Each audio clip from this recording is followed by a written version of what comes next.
Hi guys, welcome back to car garage. Car garage എന്ന് വന്നിരിക്കുന്നത് ഈ കളർ കണ്ടോ.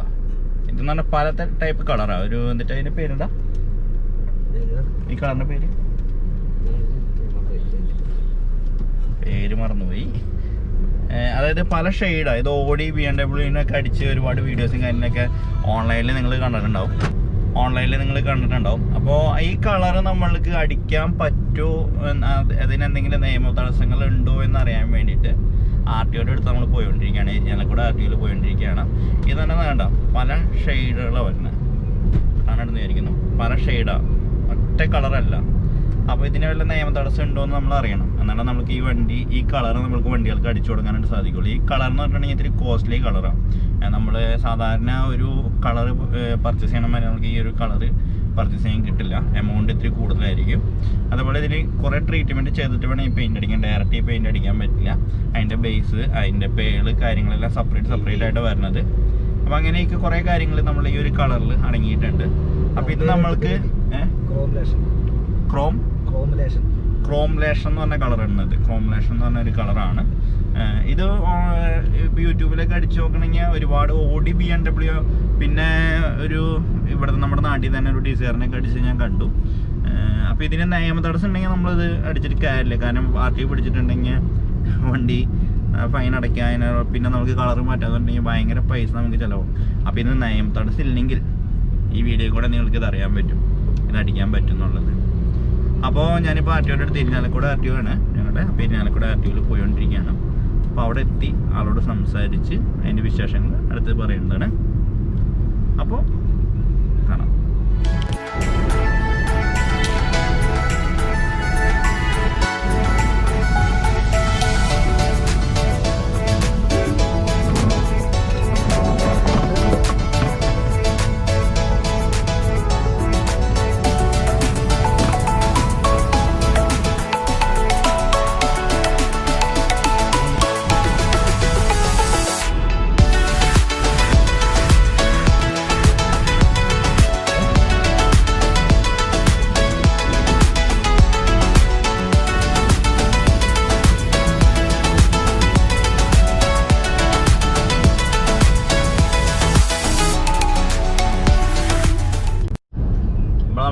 ഓഫീസിലെത്തിട്ടോ. ഇരിഞ്ഞാലക്കുട RTO ഓഫീസാണ്. RTO ഓഫീസ് എന്ന് പറഞ്ഞാൽ സിവിൽ സ്റ്റേഷനാണ്. അതിൻ്റെ അകത്താണ് RTO ഓഫീസ്.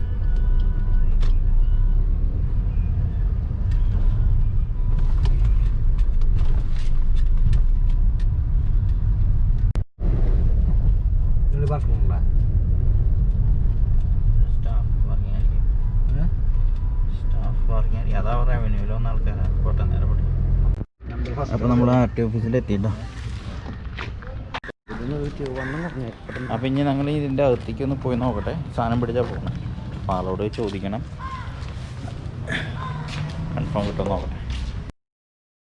അപ്പോൾ നമ്മൾ ഈ കളറിനെ പറ്റിയിട്ട് നമ്മൾ RTO ഓഫീസിൽ ഇപ്പം ചോദിച്ചു. അപ്പോൾ നമ്മൾക്ക് ഇത് അപ്രൂവൽ ചെയ്യാനായിട്ട് പറ്റുമെന്ന് പറയുന്നത്. ഒലിവ് ഗ്രീൻ, അതേപോലെ തന്നെ എന്നിട്ടാണ് വേറെ പറഞ്ഞത് നേവി ബ്ലൂ എന്ന 2 കളർ നമ്മൾ അടിക്കാൻ പാടില്ല വണ്ടികൾക്ക്. പക്ഷേ ഈ കളറൊക്കെ നമുക്ക് അടിക്കാൻ പറ്റും കേട്ടോ. അപ്പോൾ നമ്മളിത് RTOയിൽ പെർമിഷൻ വാങ്ങി പോകണം കേട്ടോ. അപ്പോൾ ഈ ടൈപ്പ് കളറൊക്കെ നമ്മൾക്ക് പെയിൻറ്റ് ചെയ്യാൻ പറ്റും. ഞാൻ നേരത്തെ പറഞ്ഞ മാതിരി തന്നെ ഒലിവ് ഗ്രീൻ, അതുപോലെ നേവി ബ്ലൂ എന്ന കളറുകൾ നമ്മൾ അടിക്കാനായിട്ട് പാടില്ല. കാരണം അത് ഒലിവ് ഗ്രീൻ എന്ന് പറയുന്നത് പട്ടാളക്കാരുടെയൊക്കെ കളറാണ്, ആ ഒരു ഇതിലുള്ള കളറാണ്. അതുപോലെ നേവി ബ്ലൂ എന്നും പറഞ്ഞിട്ടുണ്ടെങ്കിൽ നമ്മുടെ ഇതിനൊക്കെ പറഞ്ഞതല്ലേ, ഡിപ്പാർട്ട്മെൻറ്റ് വെഹിക്കിളിനൊക്കെ പറഞ്ഞൊരു കളറാണ്. അങ്ങനെ കണ്ടെന്ന് തോന്നുന്നുണ്ട്. അപ്പോൾ അത് നമ്മൾ അടിക്കാനായിട്ട് പാടില്ല. നമുക്ക് നിയമപരമായിട്ട് 2 കളർ നമ്മൾ പെയിൻറ്റ് ചെയ്യാനായിട്ട് സാധിക്കില്ല.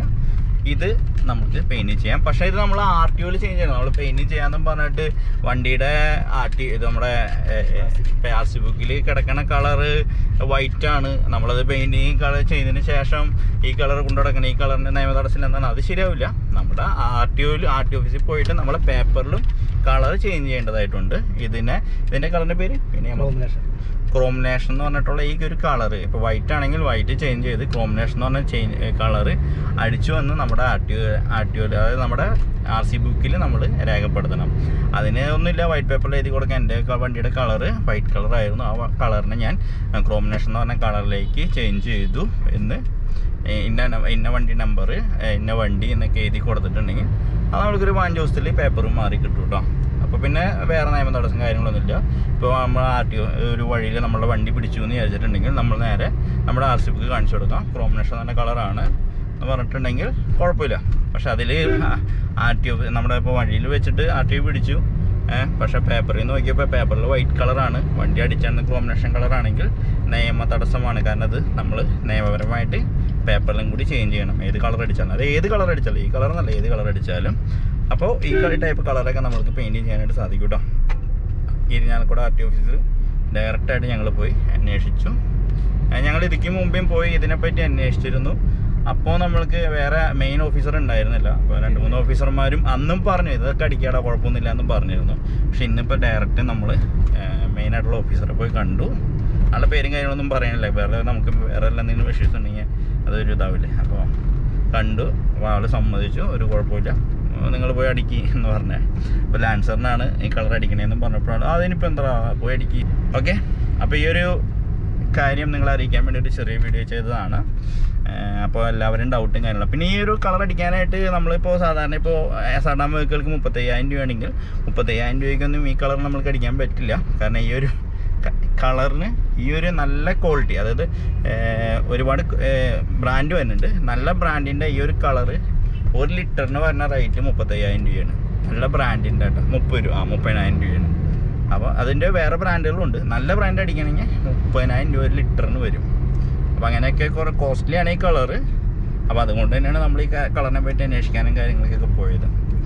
അപ്പോൾ എൻ്റെ ഒരു ചെറിയ വീഡിയോ എല്ലാവർക്കും ഇഷ്ടപ്പെട്ടെന്ന് വിചാരിക്കുന്നു. സബ്സ്ക്രൈബ് ചെയ്യാത്തവരുണ്ടെങ്കിൽ തീർച്ചയായും സബ്സ്ക്രൈബ് ചെയ്യുക, ചാനൽ സപ്പോർട്ട് ചെയ്യുക.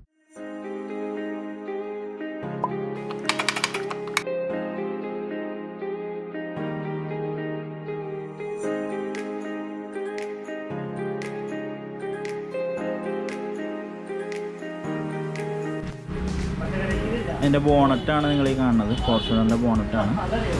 എൻ്റെ ക്വാളിറ്റി നിങ്ങൾക്ക് ഈ വീഡിയോ നിങ്ങൾക്ക് മനസ്സിലാവും. എൻ്റെ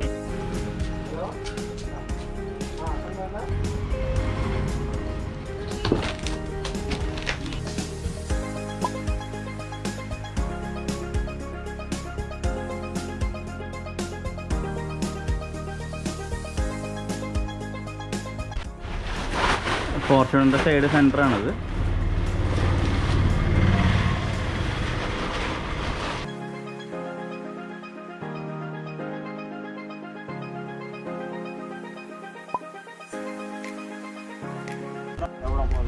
നമ്മുടെ ഹെഡ്ലൈറ്റ് ഇതാണ്. DRL അടക്കം വരുന്ന, അതായത് പ്രൊജക്ടർ അടക്കം വരുന്ന ഹെഡ്ലൈറ്റാണ്.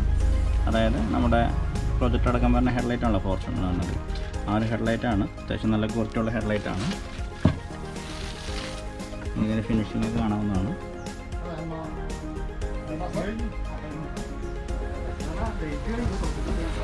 വിത്ത് മോട്ടർ വരുന്നത് കേട്ടോ ബാക്കിൽ.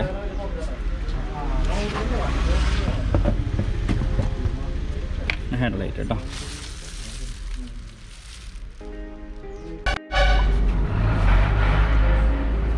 ഇതാണ് അതിൻ്റെ ബമ്പറിൻ്റെ എമ്മി കവർ കേട്ടോ, വിത്ത് ക്രോമ വരുന്നത്. ഇതാണ് അതിൻ്റെ വീൽ ആർച്ച്, ഫ്രണ്ടിൽ വരുന്ന വീൽ ആർച്ച് എന്തത്. ഹോൾസൊക്കെ കറക്റ്റാണ്, കമ്പനി വരുന്ന മാതിരിയാണ്.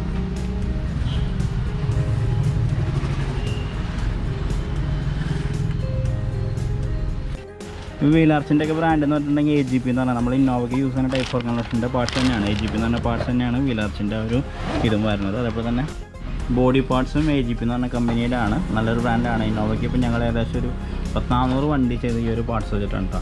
നല്ല ക്വാളിറ്റിയുള്ള, അത്യാവശ്യം നല്ല സ്ട്രോങ് ഉള്ള പാർട്സാണ്. അതിൻ്റെ മെറ്റീരിയൽ തുരുമ്പും കാര്യങ്ങളും അങ്ങനെ പെട്ടെന്ന് പിടിക്കാത്ത രീതിയിലുള്ള മെറ്റീരിയലൊക്കെ ഉണ്ടോ. ഇതാണ് ഡിക്കിമ പറഞ്ഞാൽ നമ്മുടെ ഒരു ക്രോമ്. ഇന്നോവയ്ക്ക് വരുന്ന മാതിരി തന്നെ ബാക്കിൽ ഫോർച്യൂണറിൻ്റെ സെൻറ്ററിൽ വരുന്ന ഒരു ഡിക്കി ക്രോം ഉണ്ടല്ലോ, അതാണിത്.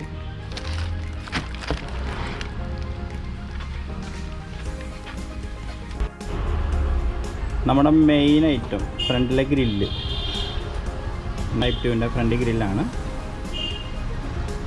ഇതും ക്രോമാണ് ഫുള്ളും. ബാക്ക് ക്വാളിറ്റി സ്ക്രൂകളൊക്കെ കാണാം. ഇതാണ് പിടിപ്പിക്കണത്. നല്ല ക്വാളിറ്റി ഉള്ളതാണ് കേട്ടോ.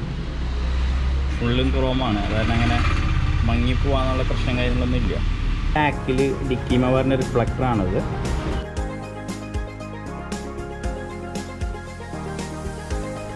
ഇതും ക്വാളിറ്റി ഉള്ളതുണ്ട്. സൈഡിൽ ഇൻസ്റ്റലേഷൻ കാര്യങ്ങളൊക്കെ ഉണ്ട്. സൗണ്ട് ഒബ്സർവേഷനും ടൈറ്റിങ്ങിനൊക്കെ വേണ്ടിയിട്ടുള്ള കാര്യങ്ങളൊക്കെ ബാക്കിലുണ്ട്. അപ്പോൾ നമ്മൾ ഇത് കാണിച്ചത് റിഫ്ലക്ടറും അടുത്തത് കാണിക്കുന്നത് ടൈലൈറ്റ്, ഫോർച്യൂണറിൻ്റെ ടൈലൈറ്റ് നല്ല ക്വാളിറ്റിയാണ്.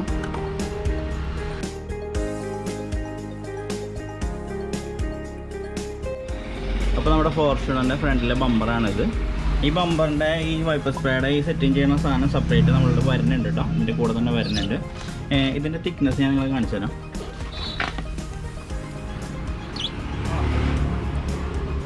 ഈ ഒരു തിക്നെസ് ഉണ്ട്. അപ്പോൾ ഇങ്ങനത്തെ പ്രോഡക്റ്റുകൾക്ക് തിക്നെസ് കുറവാണ്, വെയിറ്റ് കുറവായിരിക്കും എന്നുള്ള ടെൻഷനും കാര്യങ്ങളൊന്നും വേണ്ട.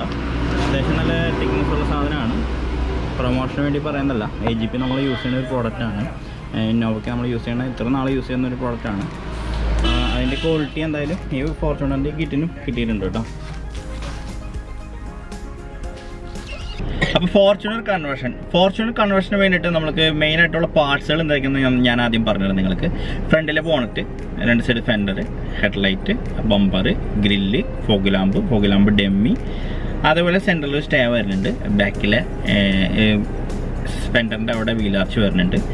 ബാക്കിലെ ബമ്പർ, ഡിക്കിമ ക്രോം വരുന്നുണ്ട്, ടൈലൈറ്റ്, പിന്നെ ഡിക്കി റിഫ്ലക്ടർ, എന്നാൽ അതിൽ ലൈറ്റും ഉണ്ട്, പിന്നെ ബമ്പർ റിഫ്ലക്ടർ. ഇത്ര സാധനങ്ങളാണ് ഫോർച്യൂണർ കൺവേർട്ട് ചെയ്യാനായിട്ട് നമുക്ക് വേണ്ട സാധനങ്ങൾ.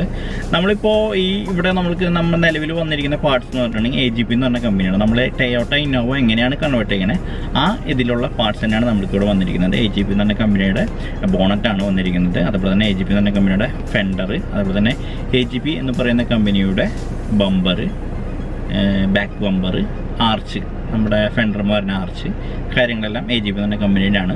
എന്നാൽ ഹെഡ്ലൈറ്റ് പ്രൊജക്ടർ തന്നെ ഹെഡ്ലൈറ്റ് ആണ്, DRL അല്ല, വിത്തൗട്ട് DRL ആണ്. ആ വന്നിരിക്കുന്നുണ്ടെങ്കിൽ കോട്ടോ എന്ന് പറയുന്ന കമ്പനിയുടെ ഹെഡ്ലൈറ്റ് ആണ് വന്നിരിക്കുന്നത്. ബാക്കിലെ ടൈലൈറ്റും അത്യാവശ്യം നല്ല ക്വാളിറ്റി ഉള്ളതാണ് കേട്ടോ. നിങ്ങൾക്ക് ഈ വീഡിയോയിൽ കാണുന്ന മാതിരി തന്നെ ക്വാളിറ്റി ഉള്ള മെറ്റീരിയലാണ്. അങ്ങനെ ഒരു ഓപ്ഷനിൽ വെക്കാനായിട്ട് പറ്റും. ഇപ്പോൾ നമ്മൾ ഫോർച്യൂണർ കൺവേർട്ട് ചെയ്യാനായിട്ട് ഉദ്ദേശിക്കുന്നുണ്ടെങ്കിൽ ഹെഡ്ലൈറ്റും ടൈലൈറ്റും മാത്രം ബ്രാൻഡ് നമ്മൾ വന്നിരിക്കുന്ന ടൊയോട്ട ജെനുവിൻ യൂസ് ചെയ്യുക. അല്ലെങ്കിൽ DRL വരുന്നത് നമ്മൾ ഇപ്പോൾ ഇന്നോവയ്ക്കൊക്കെ യൂസ് ചെയ്യുന്ന പ്രൊജക്ടർ ഹെഡ്ലൈറ്റ് ഉണ്ടല്ലോ, ആ ടൈപ്പിൽ തന്നെ ഫോർച്യൂണർ DRL വരുന്ന ടൈപ്പ് ഹെഡ്ലൈറ്റ് വരുന്നുണ്ട്. ആ ഹെഡ്ലൈറ്റ് യൂസ് ചെയ്യാം. അതിൻ്റെയൊക്കെ റേറ്റ് എന്ന് പറഞ്ഞാൽ 28,000 രൂപ വരുന്നുണ്ട് DRL ഹെഡ്ലൈറ്റ്. നമ്മൾക്ക് ഒറിജിനൽ കമ്പനിയുടെ ഹെഡ്ലൈറ്റിൻ്റെ റേറ്റ് കറക്റ്റ് എനിക്ക് അറിയില്ല, അത് നോക്കേണ്ടി വരും. അപ്പോൾ അത് യൂസ് ചെയ്തിട്ടുണ്ടെങ്കിൽ അഥവാ ഹെഡ്ലൈറ്റിന് എന്തെങ്കിലും അതിൻ്റേതായ ഫെയറോ കുറവോ കാര്യങ്ങളുണ്ടെങ്കിൽ നമ്മൾക്ക് അത് ഇതിലൂടെ മാറാവുന്നതാണ്. എന്നെ കണ്ടിട്ട് നല്ലൊരു ക്വാളിറ്റി ഹെഡ്ലൈറ്റ് തന്നെയാണ് കേട്ടോ. ഇപ്പോൾ 5 വർഷമൊക്കെ എന്തായാലും നിന്നോളുന്നുള്ള ടൈപ്പിലുള്ള ഹെഡ്ലൈറ്റ് തന്നെയാണ്. വലിയ കുഴപ്പം കാര്യങ്ങളൊന്നും ഇല്ല കണ്ടിട്ട്. ഇപ്പം നിങ്ങൾക്ക് ആ വീഡിയോയിൽ കണ്ട മാതിരി തന്നെ നല്ല ക്വാളിറ്റി ഉള്ളത് ഇപ്പോൾ കാണാനും, അതുപോലെ തന്നെ പ്രൊജക്ടറും വരുന്നതും നല്ല എന്നിട്ട് പറയാൻ ഒട്ടിച്ചാണ് ആ ഒരു ഇതൊക്കെ നോക്കിയിട്ടുണ്ടെങ്കിൽ പ്രൊഫഷണൽ ആയിട്ടുള്ള തന്നെ നല്ലൊരു ബ്രാൻഡ് ഹെഡ്ലൈറ്റ് ആയിട്ട് തന്നെയാണ് എനിക്ക് തോന്നിയത്. ഞാനത് ഇപ്പോൾ നമ്മളുടെ ഡിക്കിയുടെ റിഫ്ലക്ടർ ആയാൽ പോലും ബാക്കിൽ അതിൻ്റെ ഇൻസുലേഷൻ കാര്യങ്ങളെല്ലാം വന്ന് നല്ലൊരു ക്വാളിറ്റി ഫീൽ ചെയ്യുന്ന രീതിയിലുള്ള പാക്കിങ് കാര്യങ്ങളൊക്കെയാണ് വന്നിരിക്കുന്നത്. അപ്പോൾ നമ്മൾക്ക് വേണമെങ്കിൽ നമുക്ക് ഈ ഇത് യൂസ് ചെയ്യാം. അല്ലെങ്കിൽ ഓപ്ഷണലായിട്ട് നിങ്ങൾക്ക് ഇതിൻ്റെ കമ്പനി ഹെഡ്ലൈറ്റും കമ്പനി ടൈലൈറ്റും യൂസ് ചെയ്ത് ബാക്കി ബോഡി പാർട്സ് സാധനങ്ങളൊക്കെ 100% നമുക്ക് ഉറപ്പ് വരാം. കാരണം ഇന്നോവയ്ക്ക് ഇത്ര നാൾ നമ്മൾ കൺവേർട്ട് ചെയ്തതാണ്. അപ്പോൾ നമ്മൾക്ക് മനസ്സിലാക്കാം അതിൻ്റെ ക്വാളിറ്റിയും കാര്യങ്ങളൊക്കെ. നല്ല ക്വാളിറ്റിയുള്ള മെറ്റീരിയലും ബോഡി പാർട്സും കാര്യങ്ങളൊക്കെയാണ്. അപ്പോൾ ഈ പാർട്സുകളുടെയൊക്കെ ഒന്ന് ഡീറ്റെയിൽ ചെയ്തിട്ട് നിങ്ങൾക്കൊരു വീഡിയോ ചെയ്തു തന്നതാണ്. ഈ പാർട്സിൻ്റെ റേറ്റും കാര്യങ്ങളൊക്കെ ഞാൻ ഡിസ്ക്രിപ്ഷനിൽ കൊടുത്തിട്ടുണ്ട്, നിങ്ങൾക്ക് നോക്കാവുന്നതാണ്. അഥവാ എന്തെങ്കിലും റേറ്റും കാര്യങ്ങളും നിങ്ങൾക്ക് വേണ്ടതായിട്ടുണ്ടെങ്കിൽ നിങ്ങൾ ഈ കൊടുത്തിരിക്കുന്ന വാട്സാപ്പ് നമ്പറിൽ കോൺടാക്ട് ചെയ്താൽ മതി. ഓക്കെ, അപ്പോൾ ഈ ഒരു വീഡിയോ എന്ന് പറഞ്ഞാൽ അത് ഇന്നോവ ഫോർച്യൂണർ കൺവേർട്ട് ചെയ്യാൻ പറ്റും.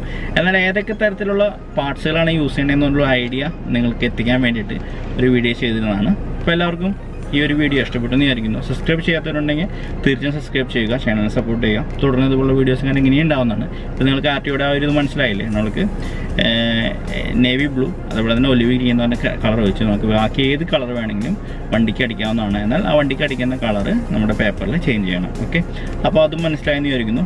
അപ്പോൾ സബ്സ്ക്രൈബ് ചെയ്തവരുണ്ടെങ്കിൽ തീർച്ചയായും സബ്സ്ക്രൈബ് ചെയ്യുക. അപ്പോൾ എല്ലാവർക്കും ബൈ.